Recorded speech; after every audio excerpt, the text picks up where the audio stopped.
One of the greatest figures on the pages of the Old Testament is the last judge of Israel and prophet Samuel. Samuel is one of those unbending characters. He is an austere man. He is faithful to God. He continues to judge Israel in straightforward fashion. What a great individual was Samuel. But as I pointed out, he was the last judge of Israel. By the word judge, we do not mean that he sat, as far as the litigation is concerned, pertaining to individuals on two different sides of an issue, but really it refers to the fact that he was the administrative, judicial, and religious head of Israel during the period of 1 Samuel. But during his days, of Samuel, recorded in the book of 1 Samuel, his sons, Joel and Abijah, did not really have his integrity. They didn't have his character. And so they began to judge in Beersheba, but that was dissatisfactory to the people because of the lack of moral character. Consequently, they came to Samuel and they demanded that they change the entire scope and the entire nature of government of Israel, and they wanted a king to be like the nations round about them. Oh, to be sure, it was not simply the fact that Joel and Abijah were not as faithful as Samuel. The people had always had a hankering after a kingship. They had asked Gideon, for example, many years earlier in Judges chapter 8, that he might be a king. They had asked Jephthah if he might rule over them as well. Both of them, of course, refused, rightly so. And now they come to Samuel's home at Ramah. The people are represented by 70 of the elders, that is what became later the Sanhedrin Council, but the 70 elders of the Jews, representing all of the tribes, come to Samuel's home at Ramah, a small little village in the highlands of the Benjamin territory, and ask for a change of government, an entire change, an entire scope of the way that things would be run in Israel. They wanted a king to be like the rest of the nations about them. Samuel at first was grieved for it. He actually always was grieved because of it. He went to God in prayer, and God told him that not to be grieved with yourself, because they have not rejected you, they've rejected me from being king over them. And he said, I want you to give them a king. But he said, before you give them a king, I want you to warn them of the nature of a kingship, the nature of a kingdom that they will face. And so Samuel stood up before the elders and gave this speech. It's recorded in 1 Samuel 8. He said, this will be the procedure of the king that you will have. He will take your sons and conscript them for military service. They will be his captains of 10,000s and the captains of 50s. They'll drive his chariots and they will be his horsemen. Not only so, but he will conscript men to be workers in the factories or the places where they build weapons and chariots. He will conscript your men for service in his fields. He will make them work in his fields for him instead of you. He will take your fields and appropriate your lands. Your taxes will rise. He will take your daughters and they will be his perfumers. They will be his bakers and they will be his cooks. They will all work for the kingdom. They'll work for the state. Not only so, but you will lose the lands that you have that God has given you. And when all of this occurs, and you will cry to God because of the onerous government that you have, he will not listen to you because you've asked for a king this day. And that is exactly the state in which we find ourselves in 1 Kings chapter 4. Even though we have the great opulence of King Solomon in all of his glory given right here in this chapter, we do see the beginnings of the departures from God, and you'll see it as we track along the way. And you will see the fulfillment of Samuel's prophecies and predictions. Samuel predicted, remember, number one, they will have conscription service for military service. They will have a draft for the military. Number two, there will be draft for civil service. You'll have a civil service that you have to perform. Not only so, but your daughters will be the same thing. They will be drafted into state service. The point being simply this, that no longer will you be serving God, you will serve the state. That's exactly what's going to occur. And he says he will expropriate your land, that is, take your lands to be his lands, and the crops of your fields will be his crops, and you'll work for the king. So all in all, you will work for the state, and you'll not work for God. That is exactly where we find ourselves in 1 Kings chapter 4. Even though at the beginning of it, we see only inklings of it, nevertheless, the seeds are planted as we open 1 Kings chapter 4, as we see Solomon in all of his glory, his courts, and his officialdom. Things have come a long way, haven't they, since the days of Saul and the days of Ishbosheth? Remember when King Saul himself was the first king, and he had a home in Gibeah, which was in the highlands of Benjamin as well, and he had his home became the palace. And when they found Saul, he was out plowing himself. Here's the king plowing in the field. How about Ishbosheth, his son? Ishbosheth, here was his court. That is, he had simply a person guarding his house, his palace. It was a woman. And she was sleepy. She was winnowing wheat in the middle of the day. In the noontime days, she was taking a nap. We find that in 1 Samuel as well. But now, how things have dramatically shifted and changed. Let's watch what happens in Solomon's glory. The land of Israel, if you look at it on a map, you'll notice the Mediterranean Sea on the western side of it has a slope coming up from the land of Egypt, slopes all the way up this coastline up toward Joppa, and even past Joppa, even up toward Caesarea and past on. If you follow that line, you'll have what is called the Way of the Sea. It was just a highway that they used. The Egyptian army, the armies of Israel, they would march on that Way of the Sea. It was a highway that ran along the plains through the country, old territory of Philistia, ran right into the valley of Esdraelon. But when you came to that, you came to Mount Carmel. It was a rocky outcropping, and there was no road going over it. So consequently, that was over on the western coast, and there was a pass into the mountains, and so the road turned and goes into the mountains, into the valley of Esdraelon. And right there was a city that Solomon built called Megiddo. We'll talk about that in a moment. Then the road continues north all the way up, and then finally over towards Syria. But that was called the Way of the Sea. Solomon built cities on that particular roadway because the first thing he wanted to do was establish the borders of his kingdom, consolidate his power. By the way, there was another highway that ran on the western side, the eastern side of Israel, over on the other side of the Jordan River. And that highway ran north and south, but it swept underneath Israel and came all the way up. It was called the King's Highway. So those are the two main thoroughfares on which armies marched in those days. Solomon fortified towns on each side of those, on each roadway. First of all, in the very far north, there's a town called Hamath.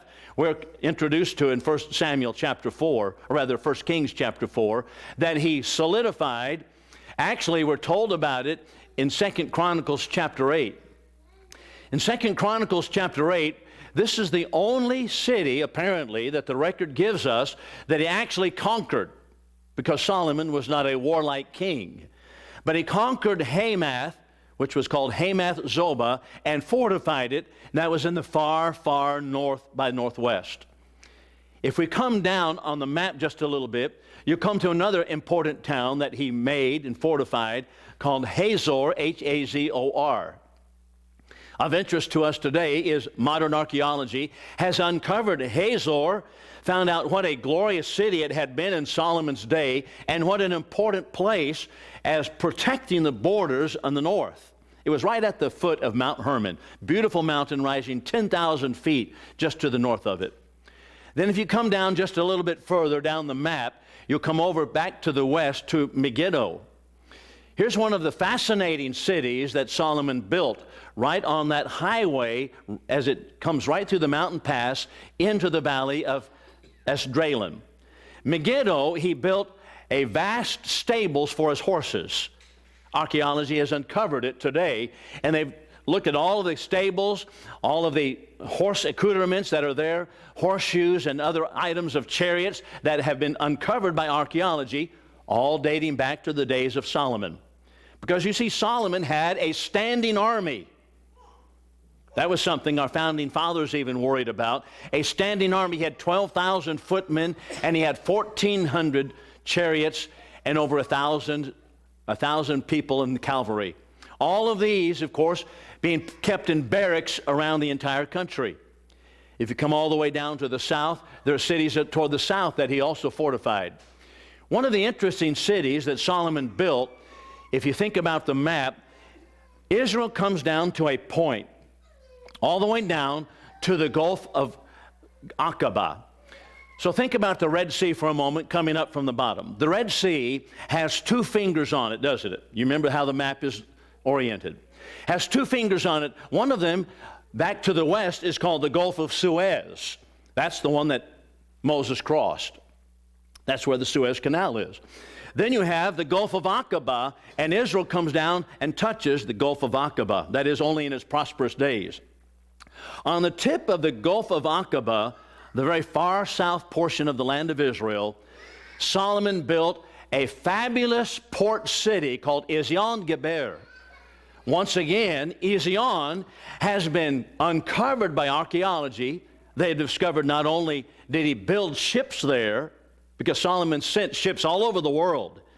We'll read in 1 Kings chapter 9 that he sent ships to Arabia. He sent ships to the city called Ophir. He brought gold from Ophir. He sent ships all over to the African continent, brought back all kinds of animals, apes and peacocks. He had all kinds of interesting exotic animals that he brought back from his shipbuilding and his navy maritime exploration that he did. But all of it began right there at Ezion-Geber. They had a smelting operation. They mined copper there, and they fixed the ships. It was a shipyard. So not only a copper smelting place, copper ore place, but it was also a shipyard. All of this is in Solomon's kingdom. It just gives you just a glimpse of what Solomon was all about. But one thing that really highlights the magnificence of Solomon, perhaps as much as anything else, is the fact that he had an alliance with the king of Egypt. And I want you to think about this for just a moment. There would be really under no circumstance in the past that a Pharaoh of Egypt would actually align with some of the peasant-like kings that had ruled in Israel before, such as a Saul or an Ishbosheth. But David expanded the borders of the kingdom, and now Solomon is one of the great powers of the world. And Pharaoh of Egypt makes an alliance with Solomon, and he does so by marriage. And I want us to pay attention to it for just a moment. Solomon marries, for political purposes, the daughter of the king of Egypt. But right here we have one of the first clues about the departures not only of Solomon, but also of the kingdom of Israel as a whole. I want to pick up the read that was read in your hearing a moment ago. This is 2 Chronicles chapter 8 and verse 11. 2 Chronicles chapter 8 and verse 11. And this is Solomon's cognizance, his awareness that really this is not the kind of contractual marriage that pleases God. And here's the statement in 2 Chronicles 8 verse 11. Solomon brought up the daughter of Pharaoh out of the city of David unto the house that he had built for her. And he said, my wife shall not dwell in the house of David, king of Israel, because the places are holy whereunto the ark of Jehovah has come. All right, what is being said here? Basically, he's aware of the fact that she is a pagan, that is, she is an idol worshiper. And the text plainly tells us that he didn't think it was fit for an idol-worshiping wife to live in the city of David next to the temple, or where the temple was going to be built. And so he had another palace built for her elsewhere. Here we have, in the back of his mind, the awareness that this is not exactly as God would have wanted. Precisely so. As we will find out in the successive years of Solomon, it was the wives that he took, specifically such as this wife, who led his heart astray, and he began himself to worship idols. But here he even recognizes there's some incongruity with having a wife that is an Egyptian princess living in the city of David next to the holy place of God. Now let's stop and take cognizance or take some stock in what we have here.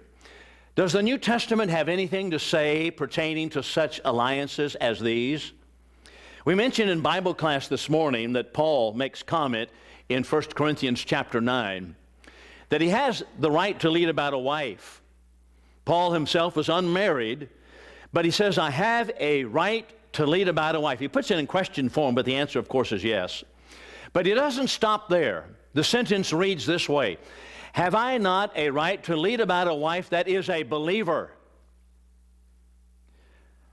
I think this is the strongest passage in the New Testament that shows us the importance of a Christian marrying a Christian. If not, you're asking for trouble. Paul addresses the same situation in 1 Corinthians chapter 7. You might turn back 2 chapters and note verses 12 and following. 1 Corinthians chapter 7. In this particular text, Paul says, to the rest say I, not the Lord. That is, the rest of the issues that are there at Corinth. What were some of the issues? Well, the issue here specifically is the fact that Christian men or Christian women converted into Christ are still married to non-Christians, that is, they're married to pagans, idol worshipers. And the question is, should I leave my pagan wife? Should I leave my pagan husband? What's Paul's answer? He tells us, beginning in verse 12, he says, the brother that has an unbelieving wife, and she is content to dwell with him, let him not leave her. That is, no. The Christian husband is not to leave the unbelieving wife. And then he goes on to say, and a sister, that is, a Christian woman, that has an unbelieving husband, and he is content to dwell with her, let her not leave him. For he says, the children were unclean, but now they are holy. But now we have verse 15. But if the unbelieving departs, let him depart. The brother or sister is not under bondage in such cases. I take it that the departure is simply leaving and refusing to make a house and a home with a Christian mate. And he says, you're not under bondage, that is, to follow that person around the world and force that issue and force the marriage. So let that unbeliever depart. The brother or sister is not under bondage in such cases. But here's what I want us to think about. Beneath that text, there is an assumption. And that assumption is that marriage is something not only that we have to work on, but that which is the most troublesome aspect of marriage will be where there is a Christian married to a non-Christian. When there is a faithful person of God married to a person who is not faithful to God. That will always be the case. And that underlies the text in 1 Corinthians chapter 7. So let it be known, young men and young women, marry Christians, because if you're going to have trouble in the house, the number one issue will be a non-Christian married to a Christian. Now, I know that counselors say, well, finances take a close second, and that perhaps is the case, finances and in-laws and that kind of thing, but be that as it may, if you're not on the same ground floor as the same basis of faith, faithful to God, then we're going to ask for trouble. Now, I know many people say to me, and I've had many people tell me, when I make comments such as these, well, I know someone who converted their husband, I know someone who converted their wife. That is true. But I assure you, those are the exceptions, that's not the rule. And Solomon here violates that very basic understanding about marriage. And so what we have here, not necessarily that he sinned in it, but he certainly was already treading on thin ice. And that's something that's going to take place later. And in all of it, I want us to note this. There is what we might call simply a passing pageant when we read 1 Kings chapter 4. What do I mean by a passing pageant? That is, it's something that simply passes away. The pageantry, the beauty of it, the opulence, the wealth, the splendid houses that Solomon built, the fabulous army that he collected together, the riches that he had, all of it was, of course, magnificent. And he was, of course, the wealthiest king of the East and the wisest of the East. But it's all passing away and not to be counted on as bringing real happiness in the end. I think about our Lord's words in Matthew chapter 6. Well, he mentioned Solomon. Remember this? Matthew 6. He asked the question, why are you concerned or anxious concerning raiment? Clothes. Why are you anxious concerning clothes? Consider the lilies of the field, how they grow. They toil not, neither do they spin. And yet I say unto you that Solomon in all of his glory was not arrayed or not clothed like one of these.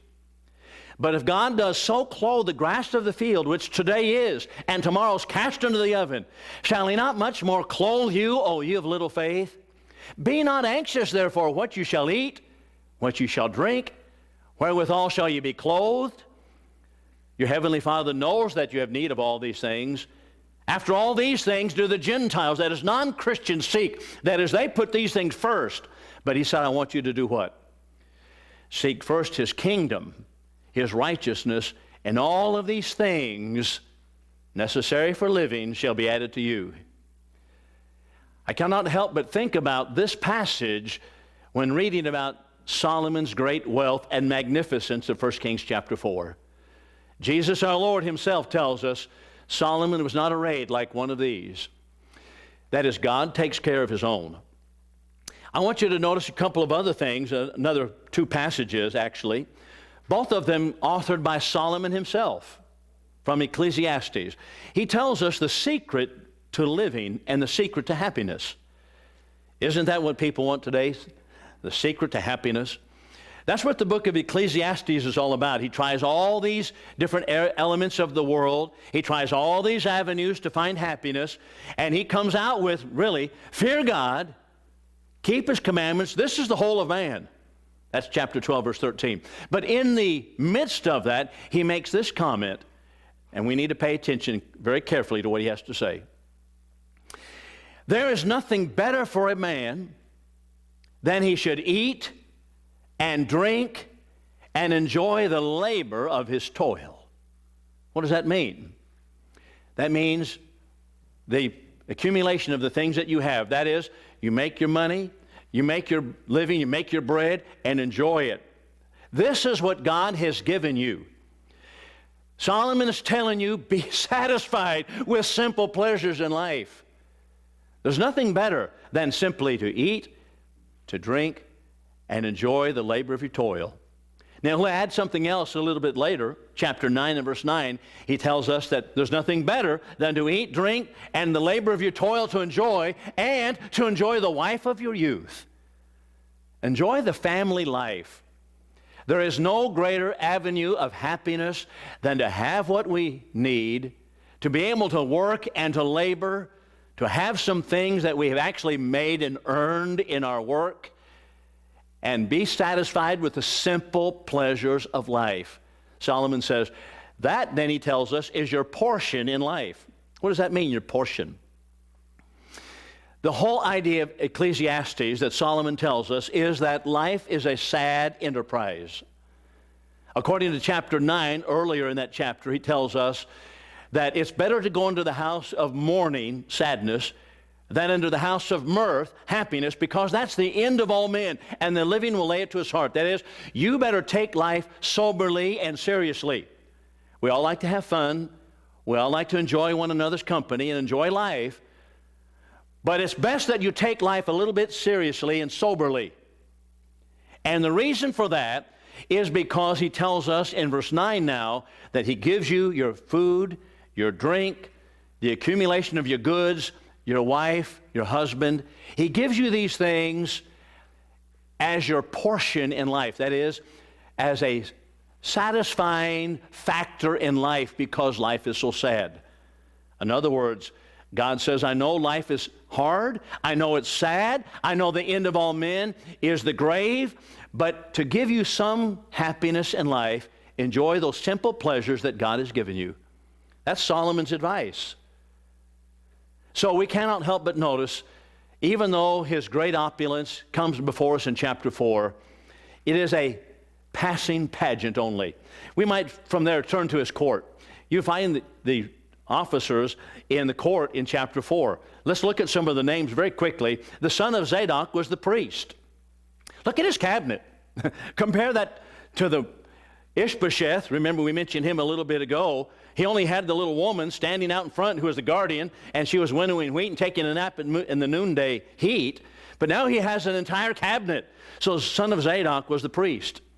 Elihoreph, or Ahiah, and Ahiah actually were the chief secretaries, that is, people that wrote down all the things that he wanted to do, the laws that he passed. Jehoshaphat was the historiographer. That is not the same Jehoshaphat that would be a king later. What's a historiographer? That would be the one who wrote down, here's what takes place in the kingdom, wrote down the annals of the king. For example, we see it when we come to the book of Esther, and when Esther, in the book of Esther, and Mordecai is written by the historiographer as one who helped save the king. Remember, Xerxes was saved by Mordecai, and it was written down in the annals of the king. That's the one who writes the annals.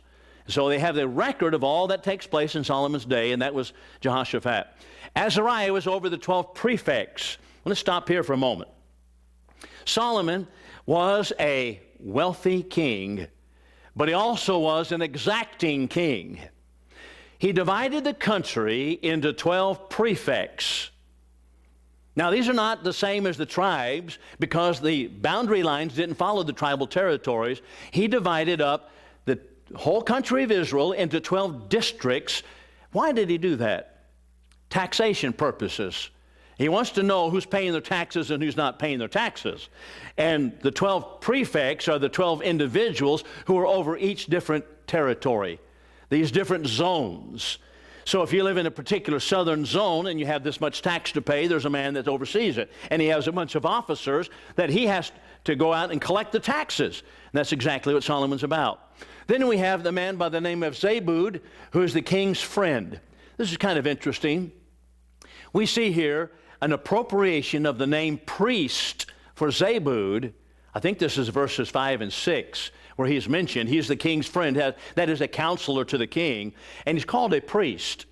Here we have the misappropriation of a name, priest, for one of the ministers that sat at his table. This is his cabinet. And so we have a misappropriation of a name.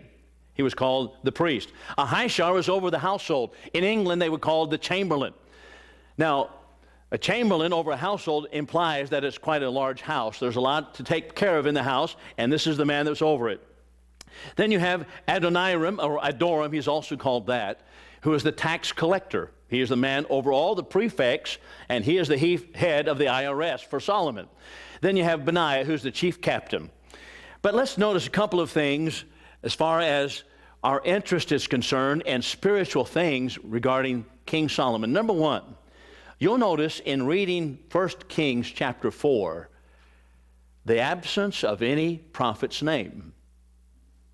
What does that say?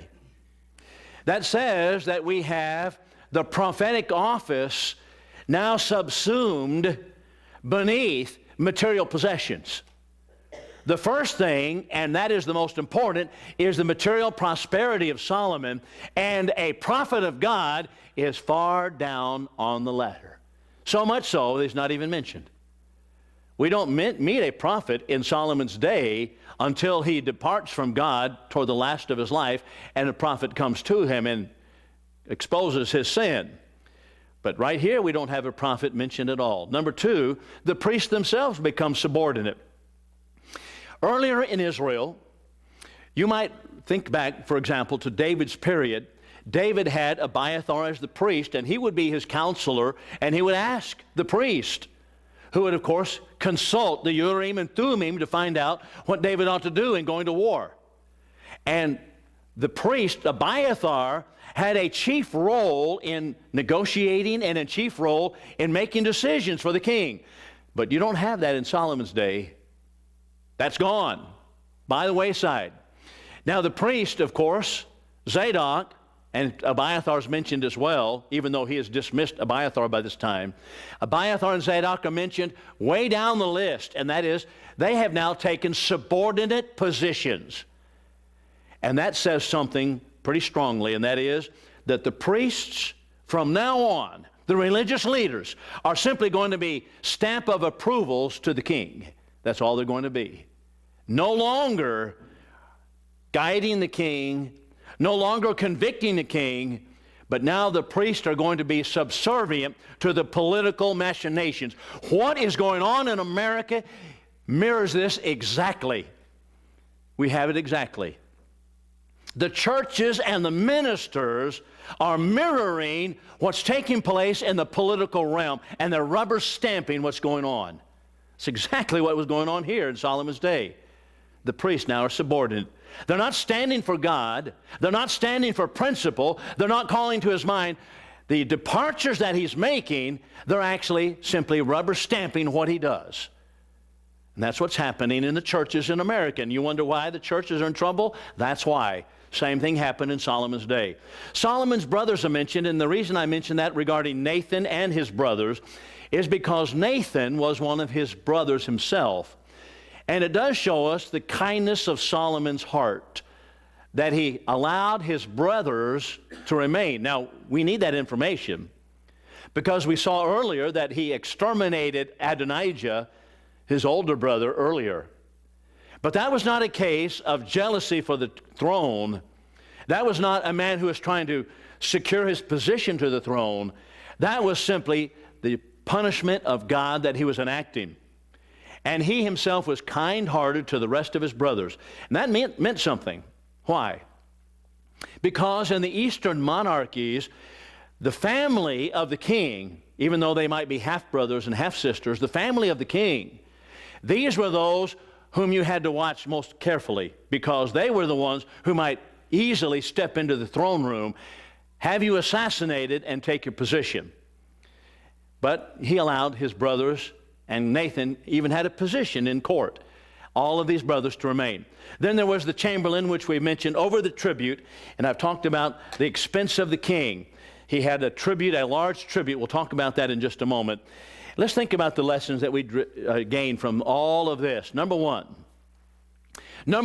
is the drift that we are beginning to see away from the reliance upon God and God only. And I want you to see something specifically with it, and that is, do you see how almost imperceptibly the drift begins? It starts in small steps and only in small incursions against what God had wanted. It doesn't take place all at once. It's only in small increments, incrementally. Years ago, there was a great preacher in the Churches of Christ. His name was J.D. Tant. And I'll never forget reading J.D. Tant's materials. J.D. Tant started off, by the way, he started off as a Texas cowboy. He was working on ranches, breaking horses, riding horses, and he was kind of rough around the edges. As a matter of fact, he would, when he began preaching, he'd go to churches, and he was pretty hard-hitting. And some of the people thought maybe he was too hard. Just as an illustrative of that, J.D. Tant would illustrate with a bull or a cow in his lessons. And one of the sisters in a Texas congregation was a little bit offended. She said, "Brother Tant, I don't think you ought to be saying bull in the pulpit." And so they wrote to Brother Lipscomb, who was back in Nashville, Tennessee, head of Gospel Advocate. And they said, "Brother Lipscomb, Brother Tant's a little uncouth in the way he speaks." Talks about, yeah, that's right, a bull. He talked about a bull in the pulpit. See, that's how far we've come. We're looking at me like, what are you talking about? Yeah. That we didn't talk that way in the pulpit. And so Brother Lipscomb wrote to Brother Tant and said, "Brother Tant," he said, "I think that you ought to, instead of referring to a bull and having calves, the cow having calves, I think you ought to say, Mr. Cow or Mrs. Cow's husband." And that's how Lipscomb wanted him to put it. Well, Tant was pretty plain-spoken. And he would go to a congregation, and they asked him to come back. He says, "No, thanks. I only view the corpse once. I'm not coming back again." But Brother Tant would say, as he got to the older portion of his life, he'd say, "Brethren, we are drifting. We are drifting." And that was one of his famous statements. We are drifting. Solomon is already drifting. And Tant would say that in the 1930s and 1940s when he was looking at Abilene Christian back then. He says, we are drifting. He knew very well what was going on. And he saw what was coming today back then. Well, that's exactly what was taking place in Solomon's day. He began to drift. He had a wife that he should not have contracted a marriage with, and he had other areas in which he drifted. I want you to watch carefully for just a moment with this illustration about how things drift in a slow fashion. This is how socialism works. The country of Sweden is held up by many socialists today in our country as one of those great models of how socialism works. However, they're unfamiliar with what took place and is now taking place in Sweden. Sweden, of course, was spared being involved in both world wars, and so they had a pretty good economy coming into the 1930s and 1940s. However, in the 1930s and 40s, there was what was called, and is called colloquially, progressivism, which really is socialism. That's what it is. Progressivism is socialism. And so they, as well as the United States, we had many progressive socialistic-leaning presidents, such as FDR, Woodrow Wilson. But also in Sweden, they decided they would go in a socialistic direction. So in 1930, 10% of their monies of their country, of their GDP, was spent in taxes. Only 10%. They only had 10% taxes. And that was 10% of the GDP spent on public works and public things. But they adopted socialistic practices, and over the years, that number, as ours has also, began to grow. And when we come to the 1990s, it got to be over 50%. And so the Swedes began to say, well, we've got to get rid of socialism. But you know what? They couldn't get rid of it all the way. Lesson for America. You can't get rid of it all the way. So they started some market reforms and rolled it back a little bit. And they're doing that because socialism doesn't work.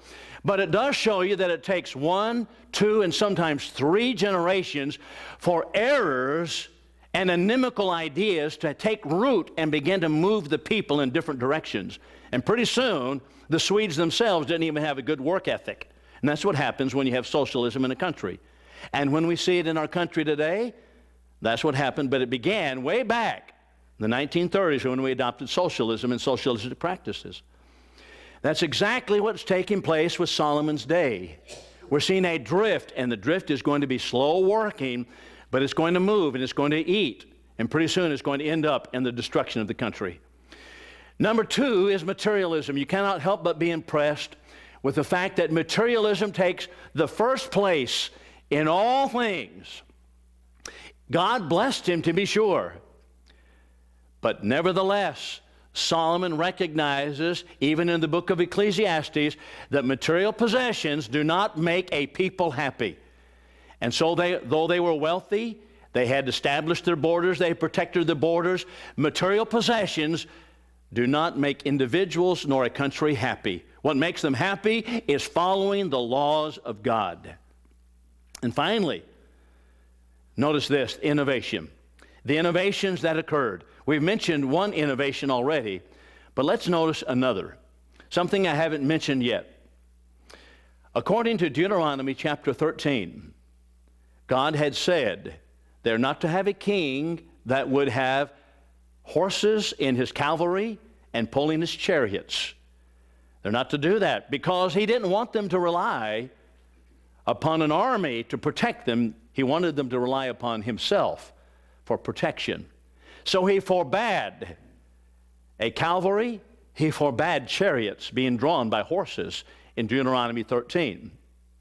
And faithful to that calling, Joshua, when he captured some individuals and different countries and different warlike tribes, when he came into Canaan, he took the horses, they were pulling the chariots, he had them all hocked. He didn't want them to be used anymore. Cut the muscles in the back. Had hocked them all. David did the same thing. When David had war with individuals that had warriors that were pulling chariots and riding horses, he took the horses, hocked them all. Because Deuteronomy 13, don't rely upon your army. It would be saying the same thing to us today. Don't rely upon your tanks, your war machines, your guns. Don't rely upon that. You better rely upon God. Solomon, however, ignored all of that. And so one of the marks of his wealth and his progressiveness was that he had chariots, he had infantry as well as cavalry, and he had now a standing army. Do you know it's interesting that our founding fathers would go back to Solomon's day to talk about the dangers of having a standing army? You realize that? They knew their Old Testament, and they would discuss it in the Continental Congress and the Continental Convention and the Constitutional Convention. They would discuss having a standing army, whether it was good or not. And they would go back to Solomon and say, look what happened. And here Solomon had now a standing army, and it was now going to be one of the downfalls of the country. So there was an innovation. It would take many years to take place, but that's what would occur. In all of it, it warns us the danger of making innovations even to the slightest degree, whether it be in personal living, in worship, or even in governing affairs. The lesson is yours. 1 Kings chapter 4, Solomon's wealth, but he also compromised the faith. Let's not compromise. As we stand and sing, if you want to come to the front, we invite you now as we stand and sing.